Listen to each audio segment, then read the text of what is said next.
Mas antes gostaria de apresentar à congregação o orador desta manhã, ao qual nós estamos já desde muito gratos por ter aceito, o pastor Daniel Simões. O pastor Daniel Simões é tesoureiro da União Portuguesa dos Adventistas do Sétimo Dia.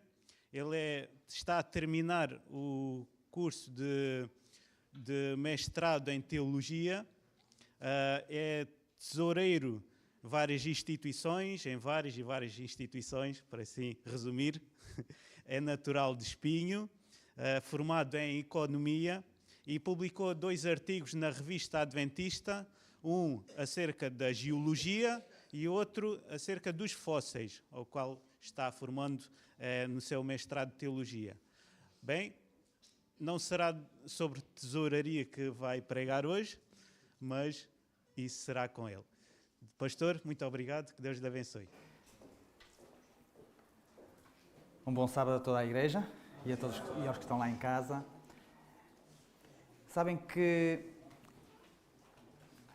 nós vivemos numa família de igreja onde teimamos em ter dificuldade de nos percebermos como pastores. A dado momento, Ellen White falava que o ancião é um pastor local. E ela falava isto no sentido de responsabilizar cada um que está na igreja local, que nós temos que ser líderes. Temos que liderar rumo à eternidade. Nós não somos chamados para ser doutorados em divindade, porque ninguém algum dia vai poder dizer que é doutorado em Deus, porque ninguém conhece a Deus.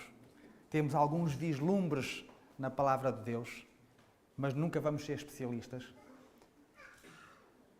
E isso leva-nos a pensar que muitas vezes somos afetados por tudo aquilo que nos rodeia, por aquilo que diz a maioria, por aquilo que vai se passando ao nosso redor. Eu hoje aqui para a Albufeira não trouxe nenhuma PowerPoint, porque eu gostava de vos desafiar a usar o maior computador que temos à nossa disposição, a nossa mente. Nós vivemos numa época em que a inteligência artificial é dia a dia. Agora já estamos a habituar-nos que até para a criação de imagem e vídeo nós podemos usar a computação, mas isso já há muito tempo nós fazíamos na nossa imaginação quando líamos uma simples notícia de jornal sem qualquer imagem. Na nossa cabeça já se formavam imagens, sons, cheiros, porque há imagens e descrições que nos fazem lembrar certos acontecimentos do nosso passado. E acabamos por, hoje em dia, de tanta informação que recebemos, perdermos a experiência de vivenciar o que lemos. É interessante que quando nós temos uma história para crianças, é o momento em que uma igreja mais se silencia. Por que será? Porque naquele momento os adultos não estão a ver nada do que está a acontecer, mas tudo está a passar na sua imaginação. Porque a história está a acontecer num plano mais baixo.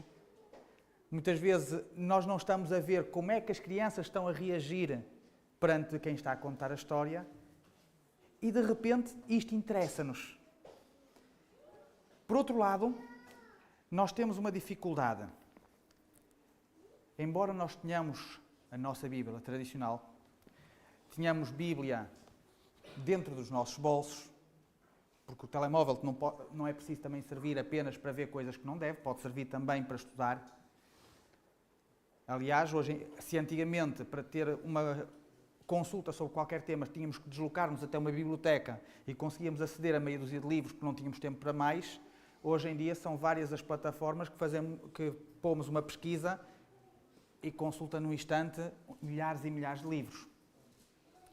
Agora, até que ponto o nosso raciocínio e aquilo que nós pensamos sobre algumas histórias da Bíblia ou sobre a Bíblia em si é derivada de imagens que nós criamos no nosso passado, de historinhas bíblicas, de pequenos vídeos que vimos, da forma como nos contaram as coisas.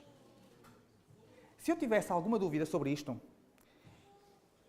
e porque o tema que eu hoje trouxe vai no sentido de pensar porque é que eu posso acreditar que este livro é histórico, eu posso vê-lo como literal, quando tudo à minha volta parece querer apontar, e vou sublinhar, parece querer apontar para que não era bem assim, mas que fundamentos é que eu posso ter para ter uma conversa racional com alguém que está do outro lado e dizer: eu não tenho uma fé cega, eu tenho uma fé fundamentada.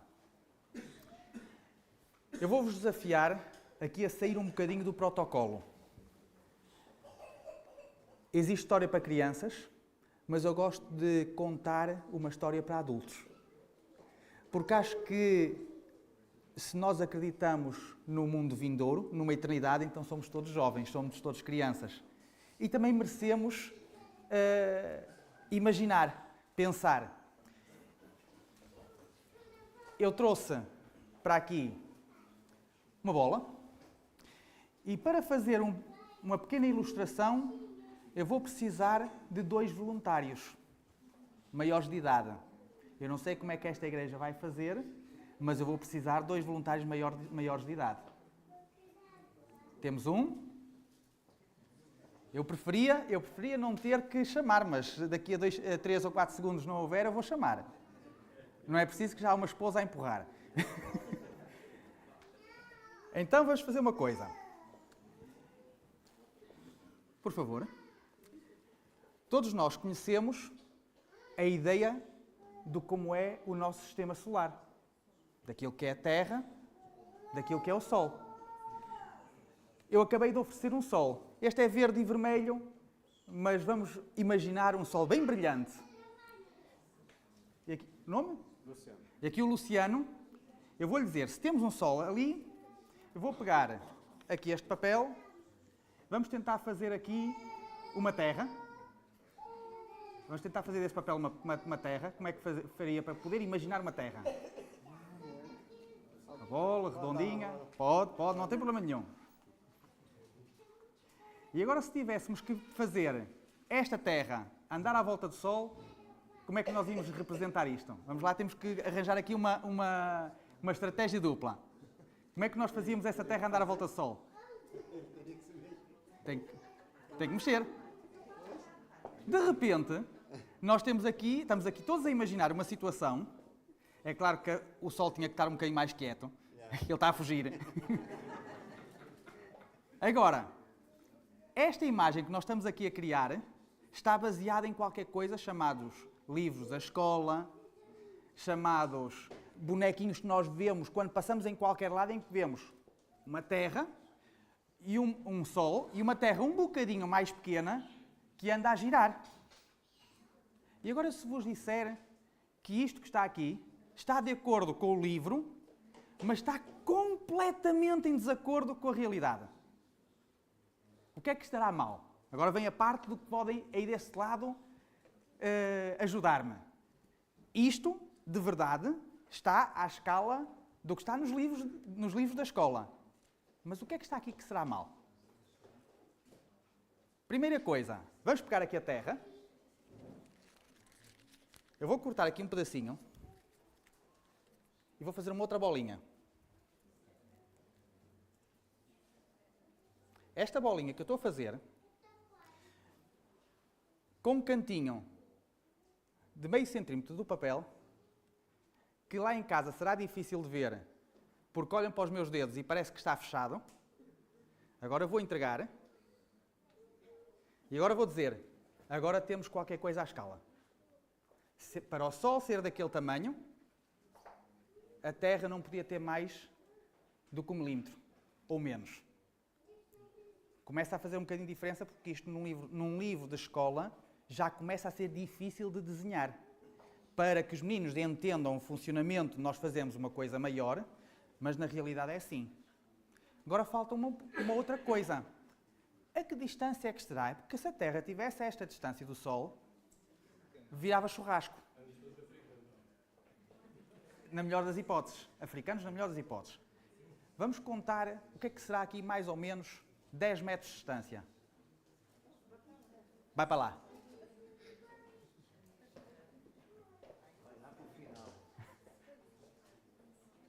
Mais ou menos é a distância de cada tribuna lá atrás. Agora sim, temos a Terra à distância que era suposto de um Sol deste tamanho. Fica um bocadinho diferente na nossa cabeça. Porque agora imaginemos a volta que tinha que dar e de repente começa a fazer sentido porque é que tem que ser um ano. Porque a viagem vai ser bem grande. Ora, um obrigado aos nossos voluntários. À força. Isto é um pequeno exemplo caricato para nos fazer sorrir, mas que nos mostra que às vezes nós pensamos que sabemos tudo o que há para saber de um assunto e afinal, quando nós próprios nos pomos a questionar se realmente foi assim, se é assim ou não, damos por nós a perceber que afinal, mesmo nas coisas mais simples, vale a pena olhar um bocadinho mais. Quando nós falamos sobre Bíblia, a qualquer pessoa que esteja à nossa volta, principalmente se estivermos no meio urbano, cada vez é mais difícil olhar para a Bíblia como sendo um livro histórico. Cada vez há mais pessoas a dizer que a Bíblia é um livro para velhinhos, que não sabem nada de ciência. Cada vez mais ouvimos pessoas a dizer que a ciência está de um lado, a teologia está do outro. E parece que é difícil ter uma conversa séria, racional, entre um cristão e um cientista. Porque é que nós temos que ter essa ideia? Será que realmente a nossa posição perante a Bíblia é que ela é um livro mito? Ou que é um livro que eu posso acreditar? Não é por acaso que hoje em dia a parte mais atacada da Bíblia, engraçado que é só os primeiros 15 capítulos de Gênesis. O mundo cristão dos dias de hoje, século XXI, aceita a Bíblia mais ou menos de Abraão para a frente. Quando chegamos a Moisés e ao Egito, fazemos um saltinho à frente e voltamos a dizer, não, esta parte é um bocadinho um mito, é uma coisa, não é bem assim, saltamos à frente, mas depois já continuamos a aceitar outra vez que a história foi mesmo assim. E chegamos a um ponto em que dizemos, olha, nestas partes, de Moisés para a frente, ele é que escreveu, sobre o que testemunhou, e para a frente, para trás, ninguém testemunhou.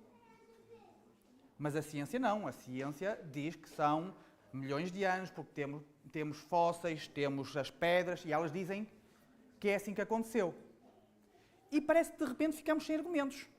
E chega ao ponto de alguns cientistas cristãos tentarem juntar estas coisas e dizer, bem, olha, o Gênesis diz que foram 6 dias, mas como para Deus um ano são um dia, como um ano e um ano é como um dia, então isto são muitas eras. E agarram por fazer ali o conceito que é chamado de evolução teísta, em que temos uma mistura de Deus com uma evolução e fica assim uma coisa meio misturada. Agora, se nós gostamos de nos perguntar a nós próprios se as coisas fazem sentido ou não, uma coisa gira de se perguntar a alguém que seja um evolucionista nato, convencido daquilo que é a teoria da evolução, parênteses, ninguém esteve lá. E como ninguém esteve lá, nós temos evidências, não temos provas.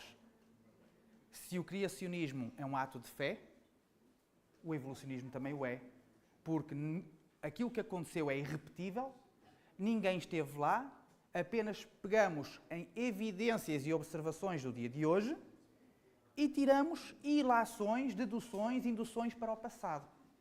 Então significa que nem eu tenho provas, nem um evolucionista tem provas. Temos evidências, temos dados.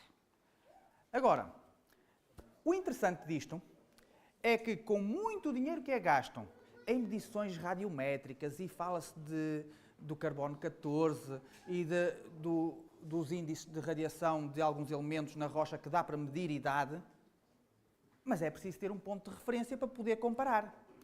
E quando nós chegamos a um geólogo e perguntamos como é que ele data as suas rochas, como é que ele chegou àquelas idades, ele vai dizer uma coisa simples.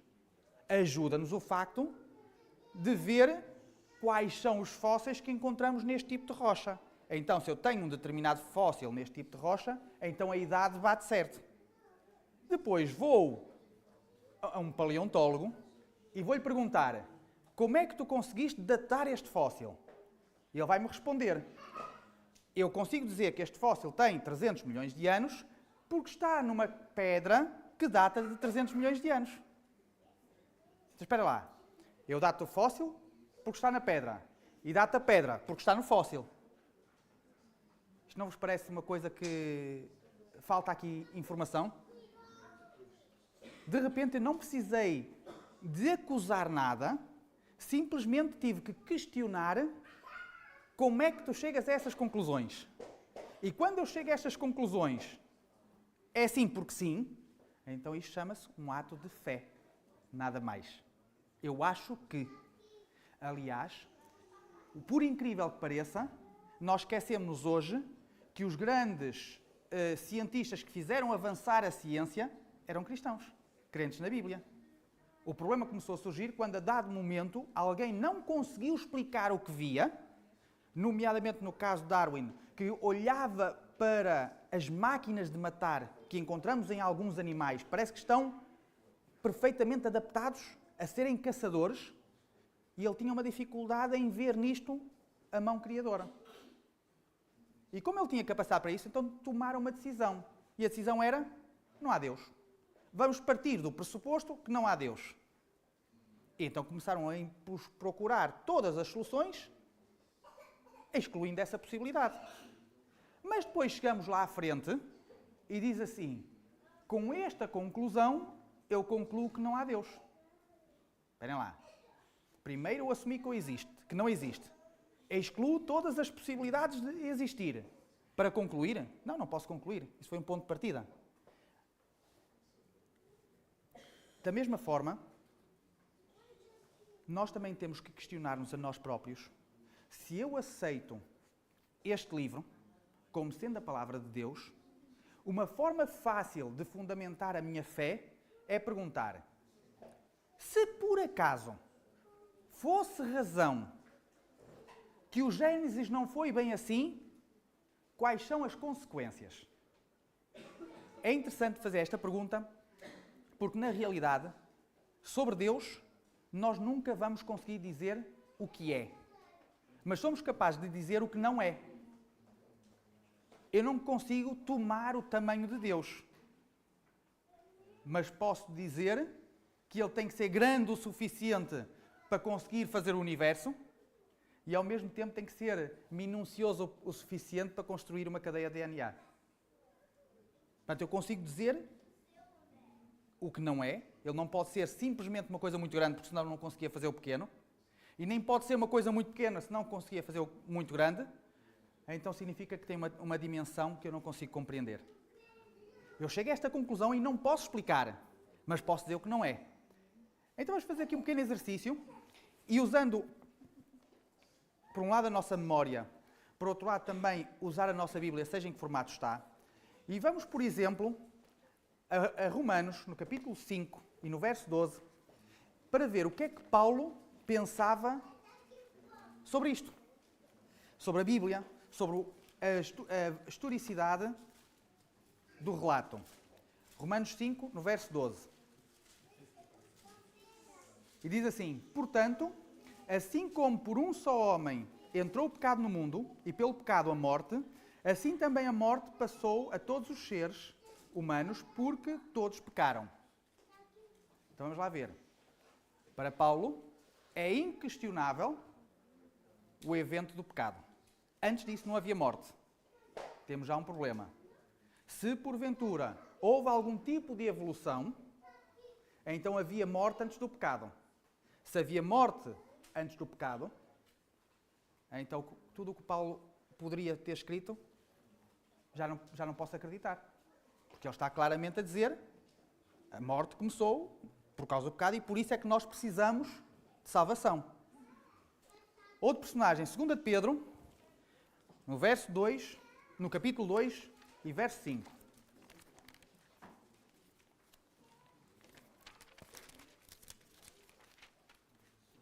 Segunda Pedro, capítulo 2 e verso 5. Diz assim: e não poupou o mundo antigo, mas preservou a Noé, pregador de justiça, e a mais 7 pessoas quando fez vir o dilúvio sobre o mundo de ímpios. O que é que Pedro, apóstolo de Cristo, tomava como garantia? O dilúvio aconteceu. Não é mito, posso não saber como é que foi, mas é um facto. Se porventura o início de Gênesis fosse apenas um mito, então tudo o que os apóstolos escreviam também caía por terra, porque estariam a partir de mentiras. Mateus 19.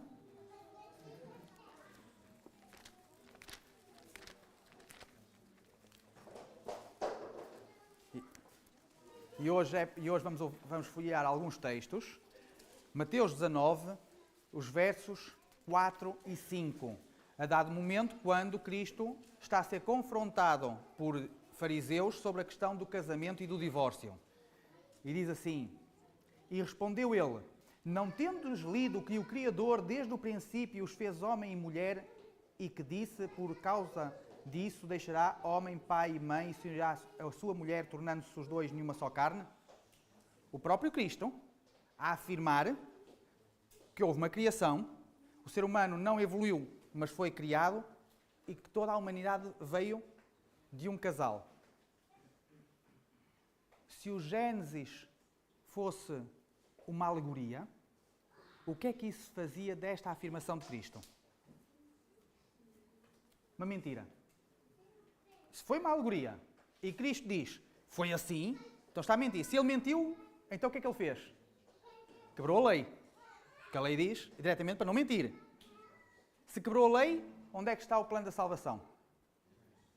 Ele foi um humano como outro qualquer. De repente começamos a ver que, como Paulo diz, o salário do pecado é a morte. Se porventura o início não foi assim, então significa que não temos cristianismo sequer. Não é 15 capítulos no início da Bíblia que ficam sem efeito. É totalidade. Agora, eu rapidamente chego à conclusão que os personagens bíblicos que são descritos, todos eles afirmam coerentemente que aceitam um Gênesis literal, que é histórico. Agora vem uma outra questão. Sabendo nós que a Bíblia foi toda ela escrita num contexto histórico, ela não foi escrita no século XX, XXI, foi escrita bem lá atrás, existe algum elemento fora da Bíblia para tentar agradar a quem nos venha questionar? Temos algum fundamento para dizer, por exemplo, Gênesis 1, o relato da criação, tem uma forma de escrita histórica? Porque muitas pessoas chegam e dizem, não, mas isto está em formato, parece de poema, com as repetições, com tudo. Então isto leva a crer que é uma coisa fictícia. Como é que eu hoje posso olhar para a forma como foi escrita e dizer isto tem legitimidade? E houve uma coisa que eu descobri. É que ao longo de todo o Velho Testamento e também no Novo Testamento, há uma coisa que se repete em todos os escritores. E tem a ver com a forma como um escritor bíblico começa a dizer algo. Começando do fim para o início, vou buscar duas cartas. Dois apóstolos que vão escrever as suas cartas, mas que no primeiro verso, quando abrem a boca para falar, ou neste caso, pegam na tinta para começar a escrever, eles vão utilizar uma determinada forma que, engraçado, vai ser permanente. Tiago, por exemplo, um deles, primeiro versículo do livro de Tiago. Lá bem para a frente, na Bíblia.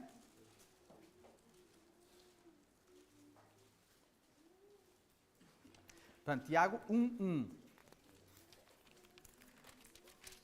Diz assim, Tiago, servo de Deus e do Senhor Jesus Cristo, às 12 tribos que se encontram na dispersão. Antes de ele começar a falar, ele identifica-se quem é ele e em que qualidade é que está a falar. Porque a palavra servo de Deus e de Jesus é a palavra escravo. E um escravo não age por missão própria. Ele fala aquilo que o Senhor falaria se estivesse naquele sítio. Isto era a função do servo. Não agir segundo a sua vontade, mas seguindo a vontade de quem o enviou. E ele começa a escrever, olha, eu vou-vos falar, eu sou Tiago, que sou um servidor de Jesus e é ele que me dá a ordem para falar. Questão, será só ele? Vamos voltar atrás na Bíblia um bocadinho e vamos a Romanos 1. Digamos que Roma seria o mundo, Roma e a Grécia seriam aquele patamar da ciência de então, mas mais uma vez, no primeiro verso de Romanos, nós vamos encontrar novamente um mesmo tipo de linguagem. Romanos 1, Paulo, servo de Jesus Cristo, chamado para ser apóstolo, separado para o Evangelho de Deus. Estão a ver a fórmula igual? Paulo, servo de Jesus.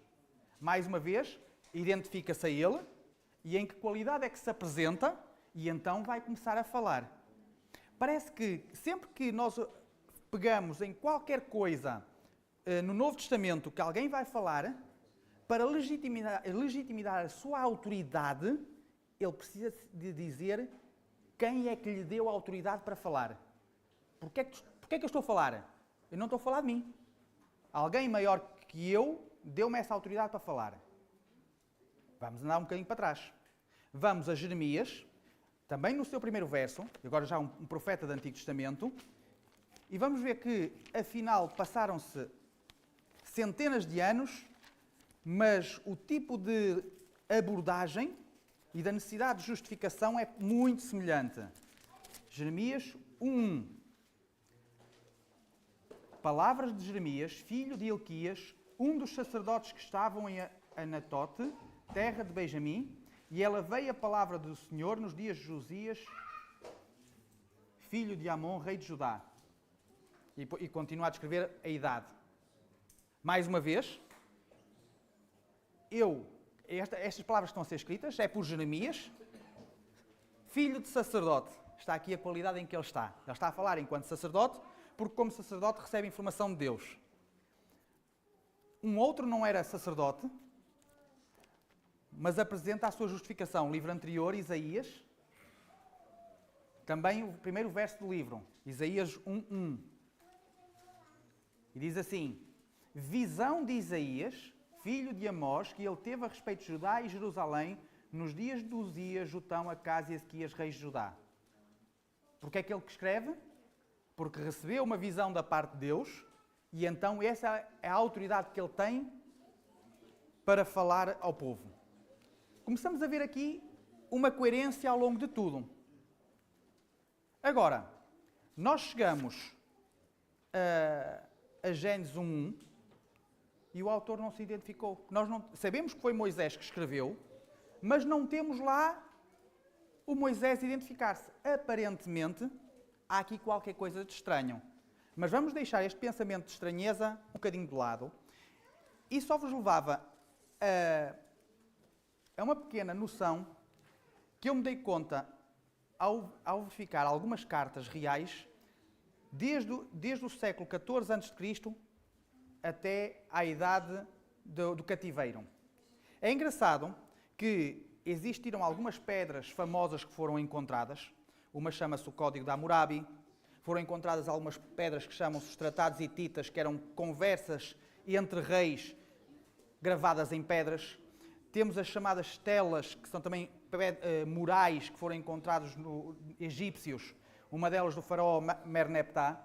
E todas elas, sem exceção, começam com o mesmo tipo de frase. Vou-vos dar o exemplo do Código de Hammurabi, que é datado do século XVIII a.C. Começa assim: eu sou Hammurabi, rei perfeito, rei poderoso, a quem Shamash concedeu a sua lei. Nós sabemos que na Antiguidade cada nação tinha um deus ou vários deuses. Mas o próprio rei, quando ia escrever regras, no seu início das regras, começava a dizer: eu sou este rei e posso falar porque a divindade do nosso país me deu a autoridade para dar leis.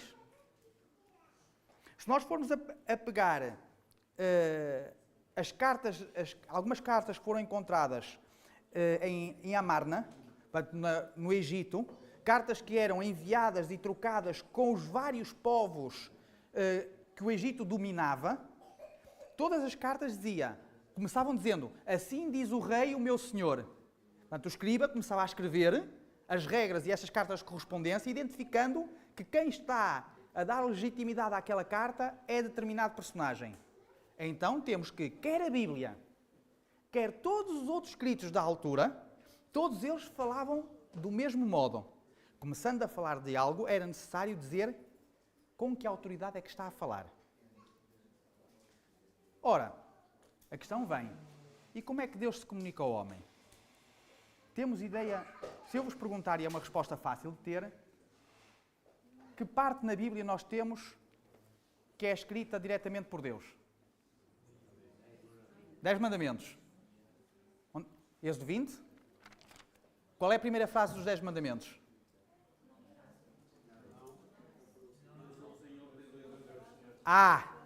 Não é o primeiro mandamento. Não é assim que começam os 10 mandamentos. Êxodo 20. Vamos lá. Então falou o Senhor todas estas palavras. Que palavras é que ele falou? Eu sou o Senhor teu Deus que te tirei da terra do Egito, da casa de servidão. Ponto. Então os 10 mandamentos não começam com o primeiro mandamento. Os 10 mandamentos continuam a seguir a forma como se escrevia então, e é: eu sou o Deus que te tirei da casa do Egito, por isso eu tenho legitimidade para dizer como é que as coisas vão ser feitas a partir daqui. Vocês seguiam centenas de deuses, todos os dias da vossa vida estavam preocupados com... Era o Deus para as colheitas, o Deus para a porta da casa, o Deus para a coisa mais insignificante, quase podíamos dizer hoje em dia, era o Deus para a casa de banho, para a sala e para a cozinha. Cada divisão tinha o seu Deus. E eles passavam o tempo todo preocupados em não afligir qualquer um deles, porque senão a casa de banho ia avariar, porque eu não tinha respeitado o culto certo ao Deus da casa de banho. Eu estou aqui a ironizar, mas esta era a vida do dia a dia de um egípcio. E agora chega Deus e diz assim: esquece, não vais precisar de ter outros deuses, porque fui eu sozinho que te tirei do Egito. Então o primeiro mandamento não foi tanto uma ordem, mas sim um aliviar de peso. E esse aliviar de peso era possível porque o meu Deus foi mais forte que os outros todos. E de repente começamos a ver que os 10 mandamentos foram perfeitamente aceitos e, como nós dizíamos hoje na escola sabatina, tudo faremos porque realmente o nosso Deus foi mais poderoso do que os outros todos.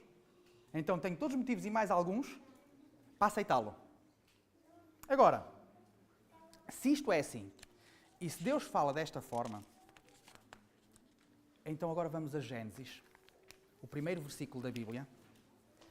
Nós sabemos-lo de cor, mas, no entanto, vamos pô-lo à nossa frente. Gênesis 1, no princípio, criou Deus os céus e a terra. O que é que está aqui a ser descrito? Nada. Aqui está a ser definido qual é a autoridade para falar. Porque nós não temos testemunhas no episódio. Será? Temos. Se houve um Criador, houve um ser a testemunhar. E de repente, um texto que tantas vezes passámos por ele, e este Gênesis 1 é a maior prova que nós podemos ter da legitimidade da Bíblia. A partir do momento em que eu aceite que existe alguma coisa que não natural, porque eu não consigo explicar, e há várias coisas na ciência que me levam a crer que tem que existir alguma coisa de sobrenatural. Uma delas é o facto de que uma célula tão simples, que se pensava no tempo de Darwin, que era a forma mais simples de vida, mas afinal, cada célula isolada é uma máquina que, se nós tirarmos qualquer componente, ela não funciona. Os cientistas descobriram isto e chamaram isto de complexidade irredutível. Se eu tirar qualquer coisa deste elemento, este elemento não funciona. Aliás, das imagens mais comuns, e que todos nós conhecemos, é a imagem da ratoeira.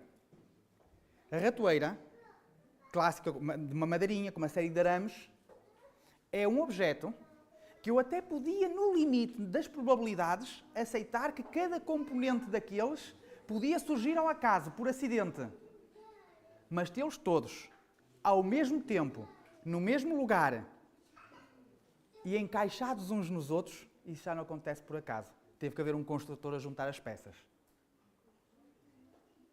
Porquê? Porque uma ratoeira não pode existir só uma peça, que ela não tem valor nenhum. Tem que estar todas as peças e todas no sítio certo.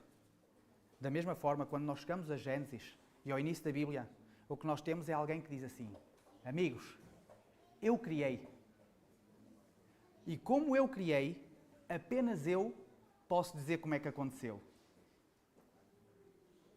E então agora começa a perceber o verso 2. Porque é que o relato da criação começa no verso 2 e não no verso 1?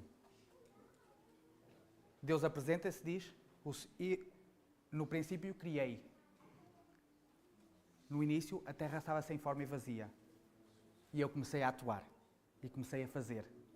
E de repente, eu posso perante qualquer personagem que esteja à nossa volta dizer: olha, para o evolucionismo, eu tenho ilações do que está nos dias de hoje. Não tenho testemunhas. Não tenho ninguém que me consiga explicar como é que surgiu a primeira célula. Porque aquilo que me oferecem que saiu por acaso, matematicamente a probabilidade é zero. Não dá. Mesmo que surgissem todos os componentes, para os componentes se juntarem era preciso informação. E essa informação implica existir alguém superior, conhecedor, uma inteligência. Ao ponto que muitos cientistas nos dias de hoje começam a dizer: olha, tem que ter existido um supernatural, alguma entidade que deu o chute de partida para tudo e depois as coisas se desenrolaram.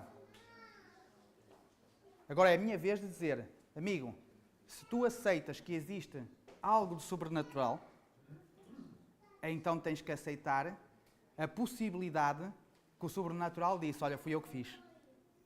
Porque é o único testemunho que eu tenho. Ambos estamos nas evidências, não temos provas. Mas eu sei que quando abro a Bíblia, no seu primeiro verso, tem alguém que me diz: olha, fui eu que fiz isto, por isso eu posso dizer como aconteceu. E não há maior certeza para poder aceitar a Bíblia como um todo do que aceitar que existiu um Deus. Porque se eu aceito que existiu um Deus, então tudo o resto faz sentido. E sabem o que é que nós temos de marca que é deixado e que nos identifica a nós enquanto adventistas? É porque está escrito a partir do verso 7, desde 20. E todos nós sabemos. Lembrem-se de quê? Porquê? Porque em 6 dias eu fiz e no 7º eu parei. E Deus parou para quê? Já pensaram nisso? Para ter um momento com Adão e Eva. Deus parou. Porque criou Adão e Eva ao fim do 6º dia. E era preciso criar uma amizade, criar relação. Então, o primeiro dia completo que Adão e Eva viveram foi com o Criador. E agora o Criador diz: vamos fazer o mesmo todas as semanas. Em que dia? Porquê? Porque foi o primeiro dia que... Se cada um de nós, mesmo um ateu, mesmo um evolucionista, dá valor ao seu dia de aniversário, não sabe porquê, mas isso faz sentido ter o seu dia de aniversário e comemorar, porque lembra o momento em que surgimos. O que é que faz o sábado? Lembra-nos de onde viemos. Que nós estamos cá não é por acaso, não foi por sorte, foi porque alguém nos amou, preparou o mundo e tudo o que está ao nosso redor da melhor maneira possível para que eu pudesse estar cá com todo o conforto.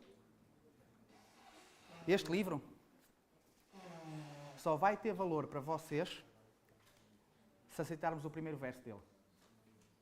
O primeiro verso deste livro é a chave. Ou eu aceito que existe um Deus, que Ele é o Deus, ou eu não aceito. Agora, uma coisa eu sei. No dia em que eu digo Ele é o meu Deus, eu não vou fazer porque Ele me manda. Eu vou fazer porque o amo. E de repente os 10 mandamentos deixaram de ser ordens para ser apenas aquilo que diz como é que as coisas funcionam no plano original. E se eu quero viver no plano original, na certeza de que Ele me ama, então eu vou desejar os mandamentos. E daqui deixo só para que nunca mais esqueçam disto. Apocalipse 14. Quem são os santos?